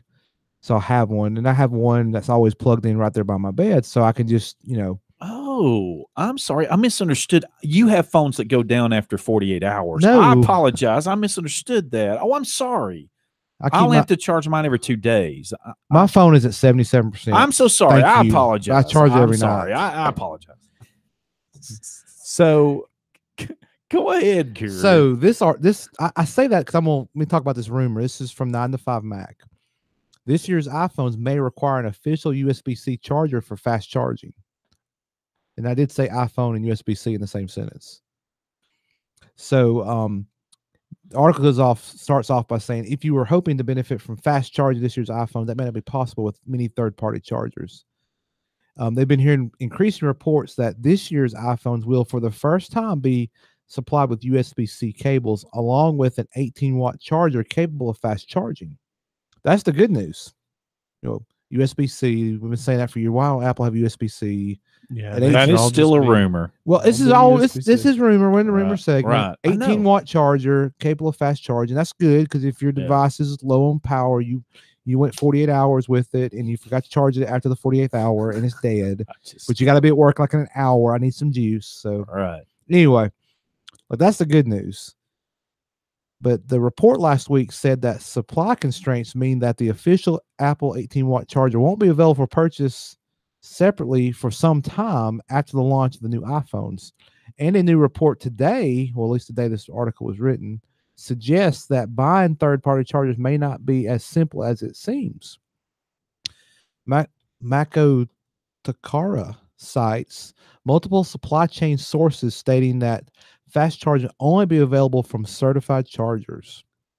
The report says that even if a charger offers 18 watts, the iPhone may limit its power draw to just 2.5 watts unless both charger and cable conform to a USB Type-C authentication standard. Of course. It should also be stressed doesn't mean that you'll only be able to use Apple charging cables. The standard is supposed to be supported by more than 50 companies, but it does mean that you won't be able to pick up a random charger from Amazon and expect to deliver fast charging. So it's not. I'm fine with that. It's not the fact that you can't use any charger. It's the fact if you want fast charging, you'll have to use certified. I'm fine with that. A standard date, something that has a standard. I'm fine with that. Yeah, I mean, I'm fine with it too. I mean, I'm just throwing it out here. It's a rumor. Not confirmed. But the question, well, no, that's not the question. What's the answer? One thing is, if true. So are we playing Jeopardy now? If true. We're playing Jeopardy. No. If true, that means that they're going from a standard that they had to a standard they did not But create. wait a minute. Who's to say that the other end is still the lightning connector? That's true. Oh yeah, The USB-C could be just on the other end where you plug it in. Yeah, Apple but would do that. So you have to buy an adapter from them and the charger. But and I'm just saying. I think the But I'm lightning. I going- don't think the lightning connector is going away. I think it'll be a USB-C cable with USB-C on one end and lightning on the end you plug into your phone. Oh, I see. What you're saying. Yeah, it's not going to be USB-C on both ends. I think the lightning. Well, now that is connectors- just stupid. I'm sorry. It's I mean, Apple. no, I don't mean it from that standpoint. Is they're all their products not are going. stupid, it's Listen Apple. to me. All their products are going to USB-C. That would be Let me see. defeating. Let me see your phone for me. I want to see how big the connector is compared to this. Do we have the same phone? I have a 2. Well, somebody hand me a phone. Any phone. There you go. Okay. So It's a little bit different. It's bigger. That's going It's yeah, better. They're going to use lightning, or no connector at all. We talked about that. Yeah. Was it last week? Yes. But there was talk, and Bruce, you missed this too because you hadn't listened to the podcast. HeyTechieShow.com. You get the podcast, by the way.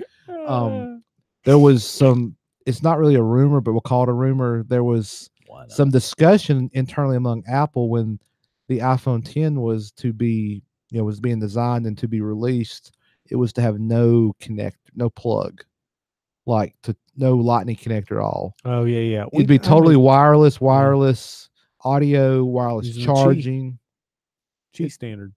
Yeah, and I have a wireless charger in my car, and I like it because my iPhone 8 supports the wireless charging. And it works with the case on too, by the way. But the thing with that was we talked about the lack of being able to use just any old headphones you've got, like your headphones you got on your head right now, Which that are they not do, Bluetooth. They do make, and they may make it for yours too. They make a adapter to make these wireless. I forget who makes it, but it's like I sent it to you. I may send it to the group. You did. It was like somewhere between $30 and $45. Mhm. There was like 2 different brands. Yeah. There's kind of mixed reviews on them, and it was mostly about I think people not really taking care of their headphones and then it getting broken. Okay, yeah. Well, not to beat a dead horse, but like I think the lack of not being able to plug in a wired set of headphones into my phone is a bad idea. A very bad idea. Yeah, maybe. That is a really dead horse. It is. But but yeah, that's my rumor. If you want fast charging on your iPhones released later this year, you may have to use a Apple certified that's what I was charger gonna for say. fast charging only, Yeah, not just to charge. standard charging. You can use whatever. Yeah.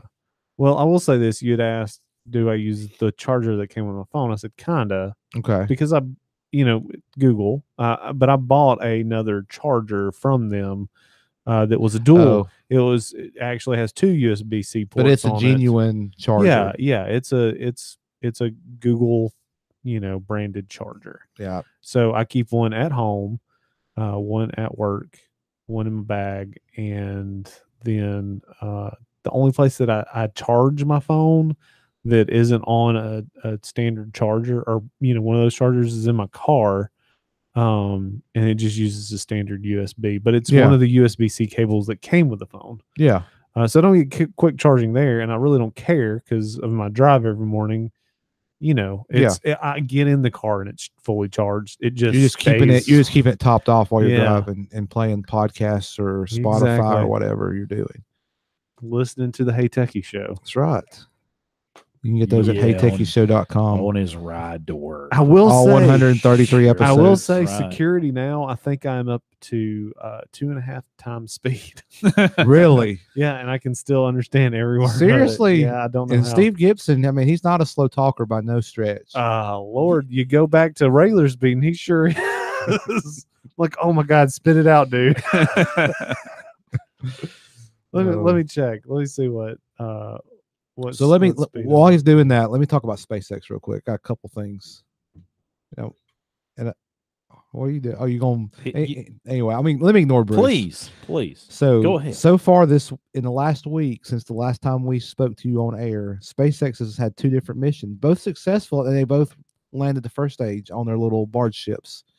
What was interesting, I was telling Michael this I guess yesterday. Was I telling you this? Mm-hmm. They had the little live webcast, and it was a decent hour, so I was watching it. And they always have SpaceX employees are actually doing. These are not like professional television people doing the hosting these webcasts. It's different people that work for SpaceX. So I think that's cool. By the way, that's kind of an aside. They have their communication specialist. No, these are like the guy that no, the guy that actually built the thing, right? Yeah, this one guy's like an engineer. He used to work for the Air Force. That did it is John Innsbrucker. I think is how you pronounce his last name. But he's older than me. But he really has a good way of describing stuff to people that are not very technically minded. I think he does a really good job. Anyway, but they have all different people. A variety of people that kind of, I guess, rotate through. Anyway, they said on the webcast that they were going to attempt to land the first stage on their drone ship. This was they were launching off of Vandenberg in California, and they said, the conditions like wind shear at the low levels of the atmosphere plus the sea condition, is very iffy if we'll be able to successfully land the first stage. This is the worst conditions we've ever encountered attempting to land the first stage. Yep. Well, by golly, that thing landed on there. Yeah. Well, so kudos to SpaceX for that. Yeah, kudos. Is that what? I just crack you up, don't I? You do. Because your love of what Tesla's doing, but like SpaceX is like a nerd fest. I love times SpaceX. 10, and you like, okay, whatever. Well, that's one company that's one of Musk's course- companies of that's not course having it trouble went. right now. SpaceX is on fire. Well, literally. Well, no, but they're doing blowing up. I mean, they're doing very well. I mean, they've got another launch like a little over a week from now. Yeah, I mean, SpaceX is busy But for sure. Of course, they have their detractors too, For because some at NASA have a problem with SpaceX. But I've yet read NASA articles. has awarded them contracts to I know, deliver but they cargo and crew to wait. space station. It's the crew side that they're having their disagreement on. The type of fuel they're using to shoot them up. I think there was you something. can't use moonshine. No, there was something about it that they didn't. I'll have to revisit that. This is not like breaking news like the Falcon 9. We know what it uses. Yeah, there's something about the fuel they don't want to use. Like kerosene and No. I know what it is. They don't want to cool the fuel at the platform. That's what it was. They think that's dangerous. The chilling the way they do the NASA they things. SpaceX super chills chills. RP1 and the liquid oxygen. Yes. To try to get more in the that's correct. in the vehicle. And NASA, from what I've been told, security folks there Yeah. think that's dangerous if you're going to have people on board. Yeah. That's a risk Well, that they never took, is what I'm getting at. Well- now, they had problems and they had risks that came about, but SpaceX has demonstrated the safety of this. I'm playing devil's advocate with you. no, I don't care. I mean, I care, but my point is, I don't have to prove any of this. I will say human lives are involved. I'm And- fine with taking every precaution. Oh, I am too. I'm Well, of not course trying. we I'm not are. trying to defend SpaceX, but I'm just saying. Anyway, let me get I'm back. not saying you are. Let me switch off of the human space flight for just a minute. We're gonna get back to it. But this was interesting. The mission they just did yesterday, SpaceX did. It was one of the Iridium satellite missions. They've done several of these where I think SpaceX been the exclusive launch customer. These are like satellites in orbit. Obviously, they're a satellite, but it's for communications. Iridium's kind of redoing they're going to next generation of satellites.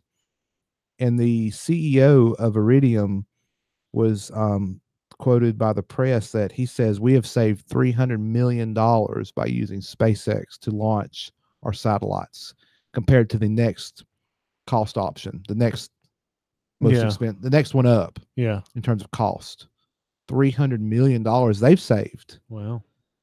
I think they have one more mission with SpaceX, and they'll have their constellation replaced up in orbit. But I mean, that's a lot of money. And SpaceX has figured out how to lower the cost. That's why they're getting so much business right now. And I have an article here. I won't get into it because it's more of a story, but it's talking about the CEO of SpaceX, Gwen Shotwell. And the article is SpaceX's secret weapon is Gwen Shotwell.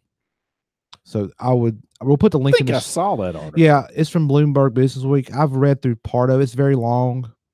So I would just it's a good read, I think. It's very interesting. It's just out there. But anyway, a lot of we'll put it out there and let you peruse it at your leisure.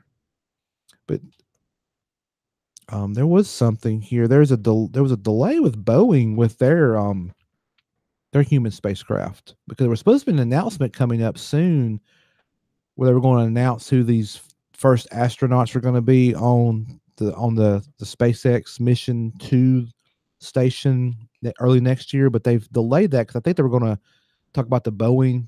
Boeing's also going to do some missions, but Boeing's had some problems apparently with their spacecraft, and I do have an article about that from Ars Technica. They've said they had a pad abort test, and there was an anomaly that happened, where basically when they tried to shut down what I mean by pad abort test is these capsules on top of these rockets. They've got a way, if there was a problem with the rocket, there's basically rockets on top of the capsule. They can shoot the capsule away from the rocket so if there's some catastrophe with the rocket, they can get the crew away so they can be safe. And there was some anomaly going on. You can read the article to go into the technical details, but there was something they're going to have to go back and, they've already corrected it, but they got to go back and retest, obviously. Yeah.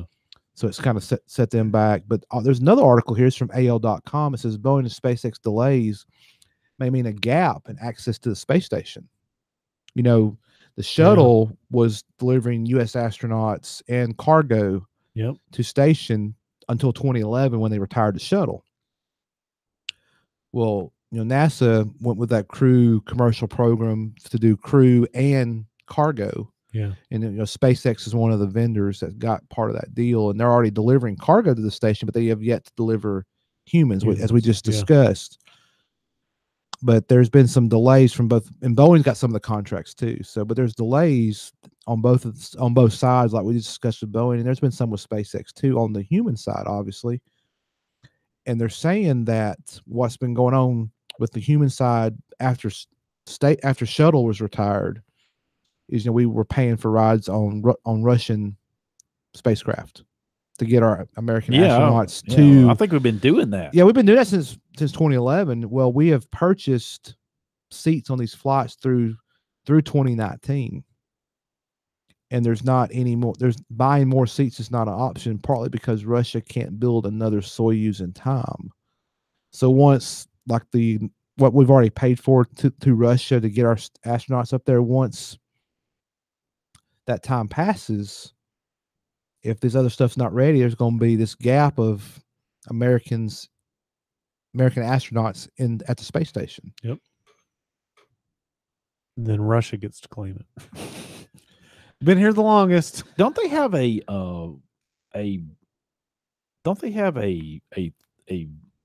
like a glider or something up there that they can emergency vehicle they can come back They down do. in? They have a Soyuz spacecraft always docked at the station. Yeah, that supposedly they can get in. They have a way off. It ain't like there's no way for them to get out of there if there's a catastrophe. And I think it's been tested, I would assume. Yes. I'm sure they do regular tests, refuel. How would they regular test it and get it back up there? Well, I mean, they probably test it undocking and docking it back. Right? Well, maybe that. Reel them back in, boys. Reel them back in. It's tethered, yeah. Oh, good grief. So, I think I shared about a month ago whenever I took an Uber on the show, maybe. I don't remember, but go ahead. I don't think you were here that night. Oh, it may not have been. Who's not here now? But I did not realize that this was a possibility. I guess because I was just new to the experience and my brain didn't go this way. But one thing, if you do take Uber on a regular basis or even a not so regular basis, something to be aware of. Because we all know, let's just go ahead and say what it is. Uber is a taxi. Yeah. Do what? Uber is a taxi, and taxi drivers are somewhat notorious for being dishonest. You get in especially a tourist city, they'll take you the long way around. I believe. I don't. I just don't But have these with experiences. so I Uber can't. and Lyft, which you're talking about Uber here, Yeah. But wait. but you when you But when you order a sure, ride, it tells you about how much it should be. it and all tells that. you the cost, and I've never had the cost more than what was quoted. So you change the I guess things that are available there to be able to scam people with, right? And the scam changes.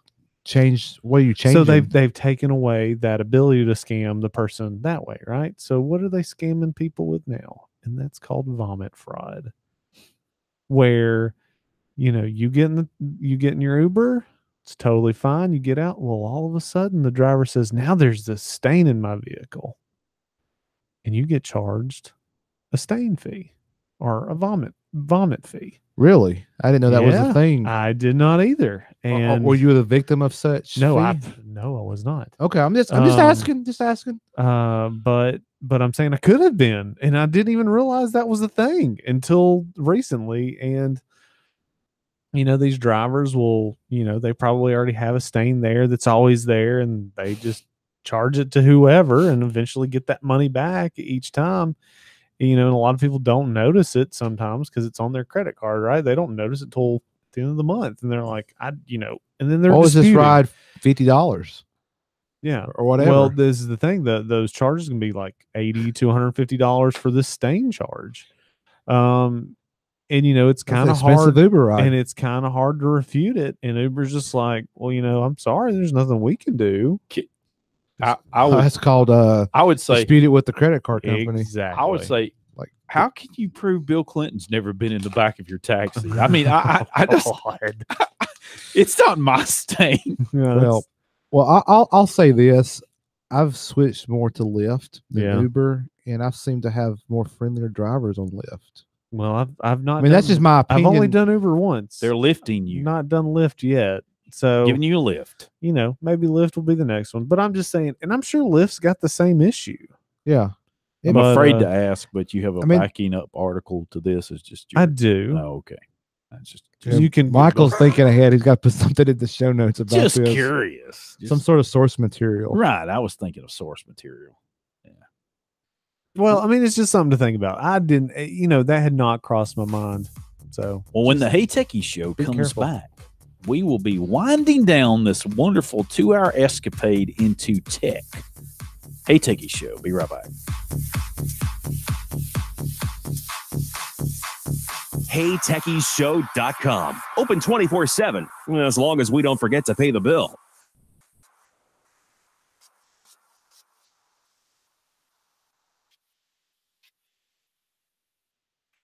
This is an Alabama legacy moment. Harper Lee is best known as the author of one of the most affecting and widely read books of American literature, To Kill a Mockingbird. The native Alabamian drew deeply from her coming-of-age years in her small hometown of Monroeville. The film version of To Kill a Mockingbird underscored the success of the novel with its own success.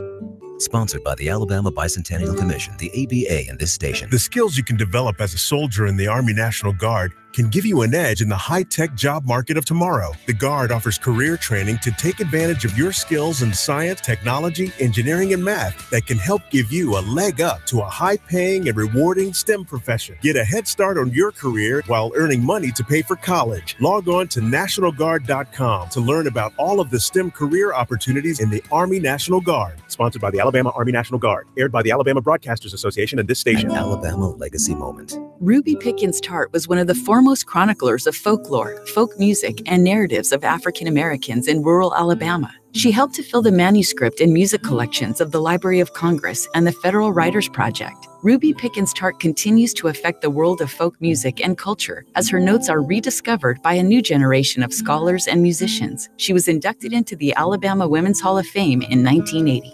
Sponsored by the Alabama Bicentennial Commission, the ABA, and this Do station. you have a product, service, event, or just about anything to promote, but you have always assumed it was just too expensive? Then listen up. It's not. Here at WLGS, we have every patron spot available with a pricing plan that is sure to fit any budget. Just think your very own patron announcement with the potential to reach thousands. There are a few restrictions, but let us worry about that. Email us at questions@heytechieshow.com. That's questions@heytechieshow.com. You're listening to the Hey Techies Show on WLJS Jacksonville.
Welcome back into the Hey Techie Show. It is time for us to do something. Yeah, it is. Wrap up the show. It's time for us to wrap up this this show. show. Yeah.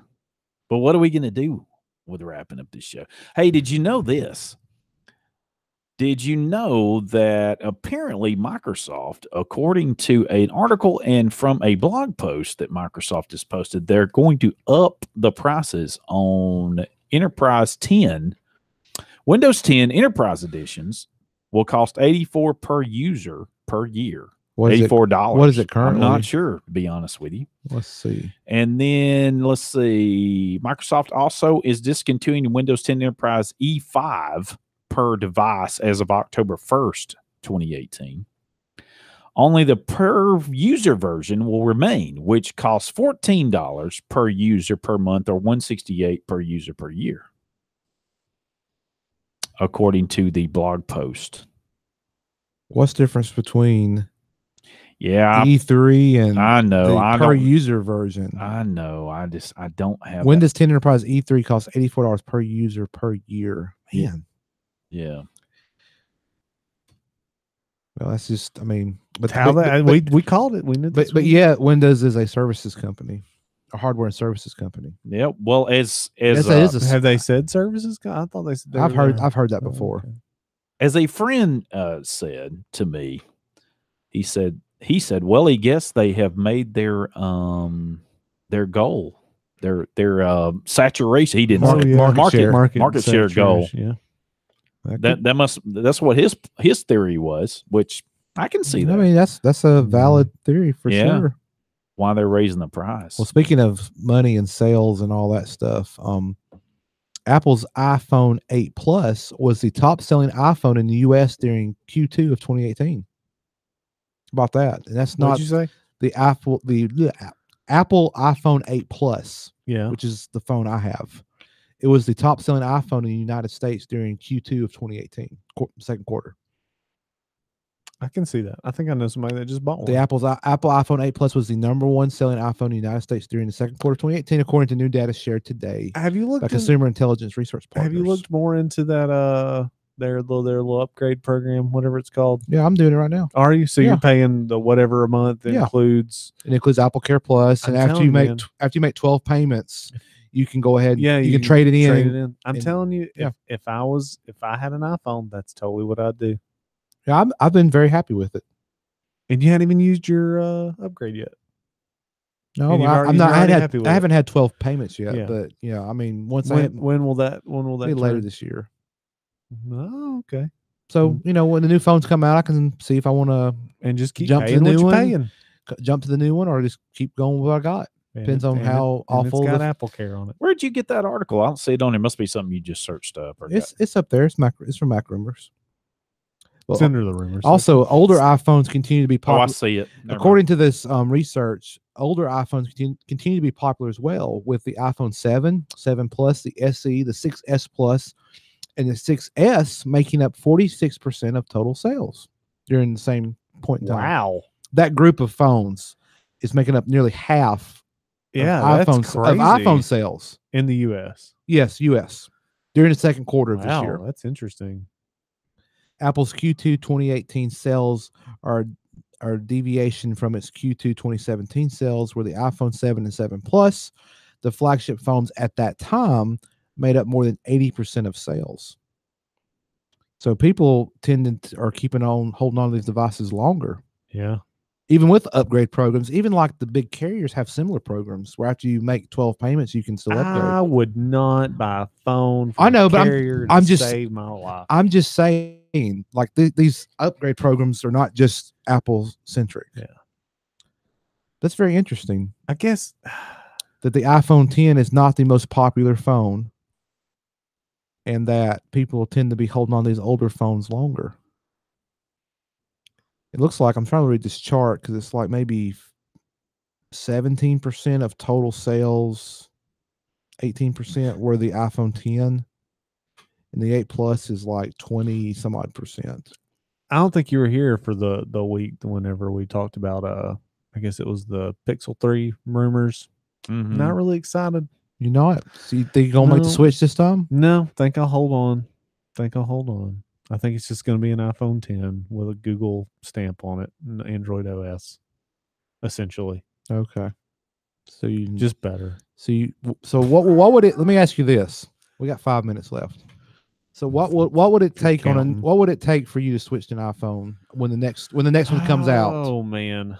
Or would you?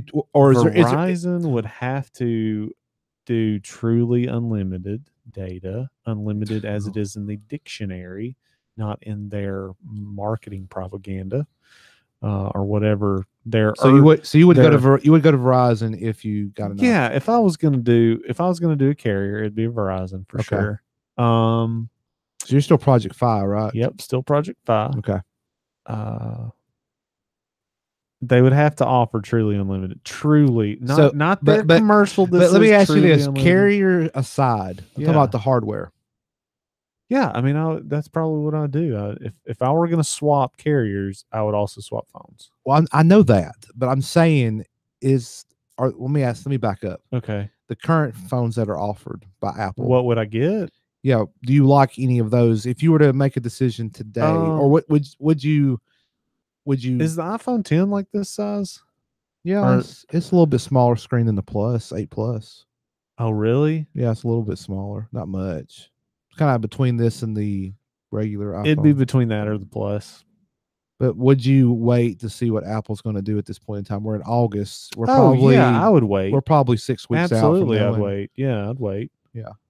We're about to be in August, I should say. Yeah, I'd wait for sure. So what would you like Apple to do differently on this next iteration of phones that they currently don't do, or what you don't want to see go away, like a way to plug your headphones in directly? I would say I would just say go ahead and make the swap to USB-C. I think there's a lot more than just us giving Apple a hard time. They got to have a different charger and all that. I think they need to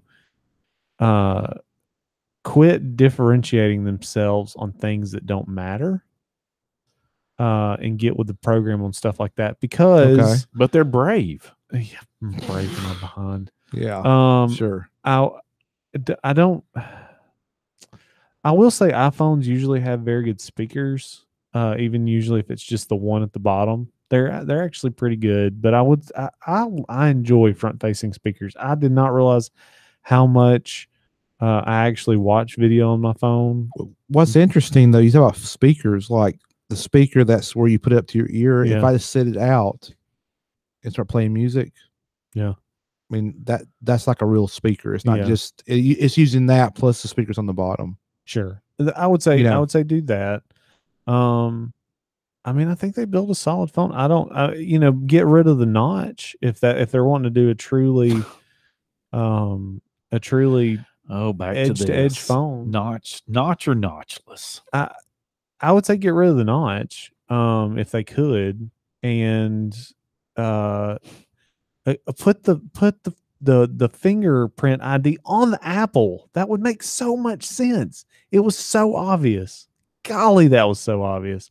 Quit trying to, and that's the thing. I guess that's the reason why I wouldn't want to buy a 10 is because of the Face ID. Get rid of Face ID. Make it an option, but don't make it my only option. Well, I've decided you're never going to have an iPhone because they're never going to do these things you suggest.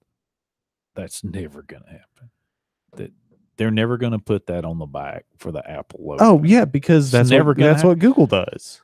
Unless they can say, oh, "Look at what we've done." We call it the. Well, they'll do that, but I shouldn't. I guess I should never say never. Yeah.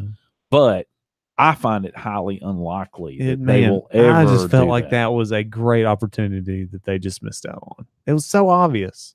Like, quit trying to cram it behind this when you've got another Surface. I actually think they're going to go away from that totally eventually. What, the fingerprint ID? I hope that's not right. I hope you're wrong. Well, I know you hope I do, but I don't believe you. If they pull it wrong, I don't know, because I don't believe you. There's companies that have been able to do it, and now they probably can do it, and they'll probably put it in whatever this next version is. I assume. I think that's fake news. Okay, yeah, whatever. I think they'll do it.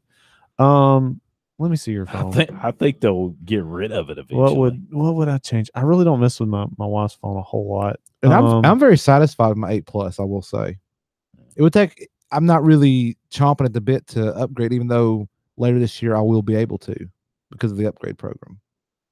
Yeah, I'm really not chomping at the bit. I mean, I'm very satisfied. Well, I'm glad to see that you're satisfied, Guru. Man, thank you. I appreciate that. Absolutely. I'm glad you're concerned about my welfare. I enjoy my phone because you already all your you can harp on that all you want to. It but just it's was not so happening. obvious. I don't believe it. Well, hey, Bruce may be right. He may be onto something here. We'll find out here in a few weeks. They're not going to change it because they don't have a good idea like that. Oh me. Well, anyway. I could see them. They're really not far from being able to get rid of all the buttons. Don't get rid of that connector at the bottom, please. Don't get rid of the connector. Don't get rid of the mute. I think that's a great thing. Well, we've enjoyed it so much, but our 2 hours are up. And so we thank you so much for listening. From all of us to all of you, have a fabulous weekend.